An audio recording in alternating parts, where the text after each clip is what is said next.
Does teaching get easier when you apply didactic principles? What do you think? My personal answer is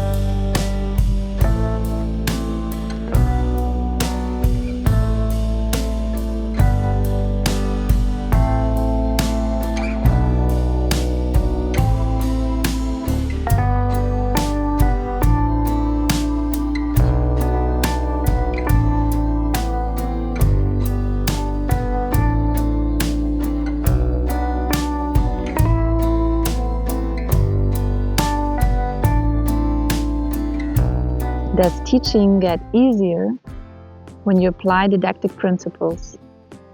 What do you think? I tell you my story, how I started teaching.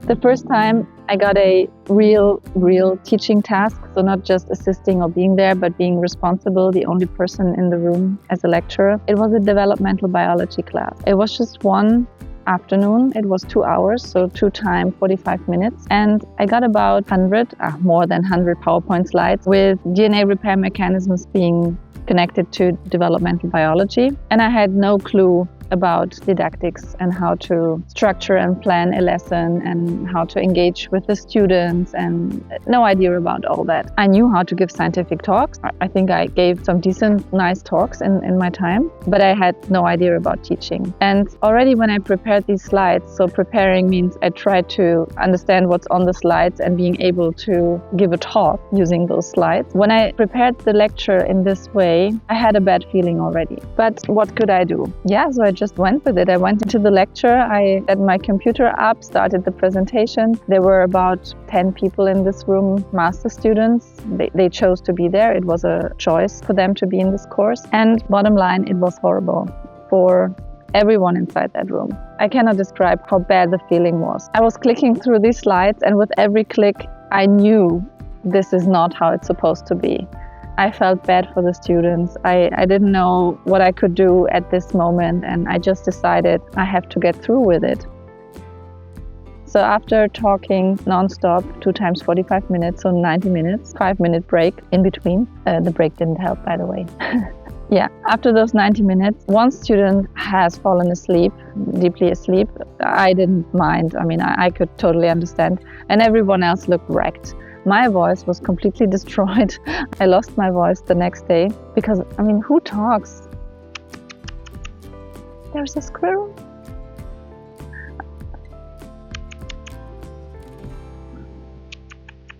Who talks 90 minutes? That was the worst experience ever, and I left this room and I did not want to experience that ever again. That's when I decided I wanted to learn how to teach properly. And I didn't only want to learn it by watching others that I have seen do it right, or also online I have watched people doing it in a way better way. I wanted to understand the theory behind. If I have a framework or if I have some system, I can easily apply it. The squirrel is going crazy on the tree. So that's when I decided I need some skill enhancement in that respect. And before I come to that, let me tell you why I decided to invest time into teaching. Because I'm a full-time researcher. I have all the duties that a researcher has. And so far, teaching did not play this major role. But now, getting a little older and senior in the academic system, my teaching duties increased, meaning my employer gave me more and more teaching duties to take over. I was tasked to develop a whole module, and I would also lecture a lot more in the future. I supervised quite a lot of bachelor students, and I noticed that their education was very heterogeneous, meaning although they all came from the same university and they had roughly the same courses, of course there are some specializing courses at the end of the bachelor's degree here, at least at my university, and I think that's key of the bachelor system, that you have a certain choice to specialize. Nevertheless, I noticed that there are quite some differences in what the people actually know when they come into the lab. And there is a certain overload of learning things by heart for the grades, so just to master the exam. But this deep learning, this understanding of principles,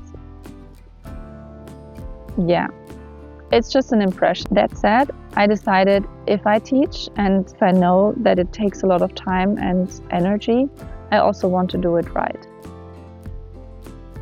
And that's why I thought, okay, I invest time, my free time. I knew that it would take years, and I would invest this time to be then able to do the teaching properly at a high quality level with less effort for me in the long run. I looked at it long term. So what is didactics? Didactics is nothing else than the science of learning and teaching. And I say science because there were people that assessed the quality of the learning outcome of a certain way of teaching. There are several videos out there where you can get all the information if you're interested in that. The modern, most known didactic concept is constructive alignment. I love this principle because it is very simple and it seems obvious, but if you make yourself familiar with this concept, many things get easier right away in terms of how to plan a lecture, how to make a lecture, how to execute a lecture. Constructive alignment is a triangle. At the top of the triangle, at the tip of the pyramid, so to speak, is the learning outcome. So what is the expected learning goal? What are the students, the learners, supposed to learn at the end of the learning unit? The other two corners are the learning activities, how you teach it, and the assessment, how you check if the learning outcome was met in the end. So the exam basically, or any other way of assessment. Before you enter a teaching situation, I always make sure I know exactly what is the learning goal. And if I know the learning goal, the other two corners are designed in a way that they are really targeted towards achieving this learning goal. In other words, we could write in the center of the triangle transparency and clarity, because that's what it is. There is no fuss around getting a lot of information across that is not leading towards this learning goal. If the learning goal is to build a bicycle, you have to show and practice how to build a bicycle, and the exam should be that students build a bicycle. If the learning goal is to identify a bicycle, well, then it's sufficient to talk about bicycles, show pictures of bicycles, and in the assessment, either you put the person into a situation where they can spot a bicycle or give them a picture of a car and a bicycle and they point to the bicycle. So I think you get the point.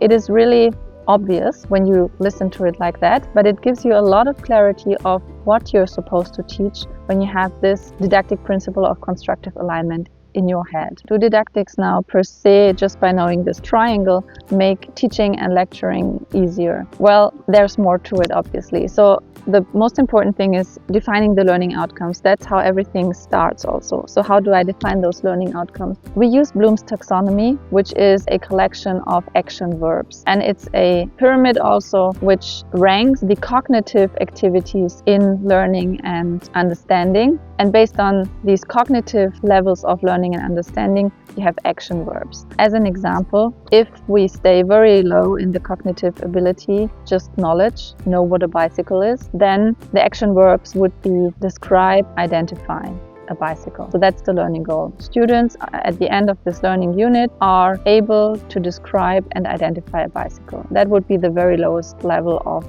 cognitive ability based on the Bloom's taxonomy for a learning outcome. So what would be the next higher step that's often also achieved in teaching undergraduate students, for example? It would be summarize and explain. Explain what is a bicycle. So that's going a little bit more into, well, it's a way of transportation. Next, there is application. So the verbs would be solve, relate, transfer. So relate could be applied to the bicycle example here. For example, relate transportation with a bicycle compared to a car. Challenges and possibilities or something like that. I mean, I'm making this up now as an example. And the tip of the pyramid of the Bloom's taxonomy, that's analysis, evaluation, and creation. And those are the skills that any researcher needs, well, any person needs. You could summarize them as critical thinking also. I dislike this term critical thinking because it's often also misused. Analysis, evaluation, creation, you get an idea of what this means, and you get also an idea that it is much different in what you would have to teach and what kind of learning activities you would need to provide the students with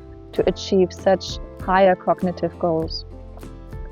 So that's also something which is very pleasing to know, that in an undergraduate lecture, for example, it is okay to stay at the two lowest cognitive levels, because every person, every learner needs a foundation and then grows the knowledge and grows the abilities on this foundation. Back to the original question, is applying didactics making university teaching easier? My personal answer is yes, absolutely.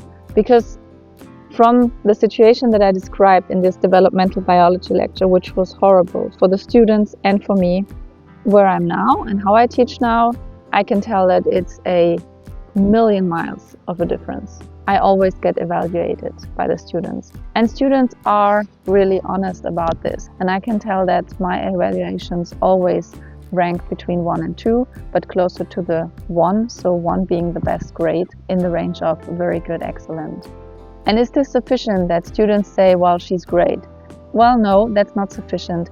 The second layer of quality control is the assessment. I have the outcome of the exams, so I can see the grading. And usually it's such a bell curve. It's always a distribution, right? Some students are better, worse, and then there is the middle pack. And this bell curve is not distributed evenly in the area what you would expect, but it is really shifted to the better grades. And that shows me that we achieved that the majority of the students, the bulk, not the very good ones, they stay very good, but the bulk of the students, they overachieved. And that's because of the learning activities that I implemented. To sum this up, we cannot achieve good teaching just by talent. There might be a handful of people out there that went into the lecture hall and they are just awesome. Great people, great personalities, great talent.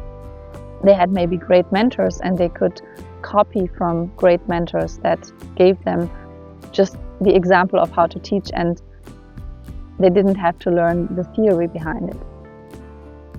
But if you're like me, starting off and feeling something is missing and you don't have those mentors that guide you through the teaching experience and to guide you towards becoming such a teacher, such an educator, it might help to get this theoretical framework in your back of your head, and it helps you as if you had a mentor, because it will always be there, it's always the same, and it gives you a confidence that what you're doing in preparation for a class is exactly the right way, and then it's very rewarding to teach.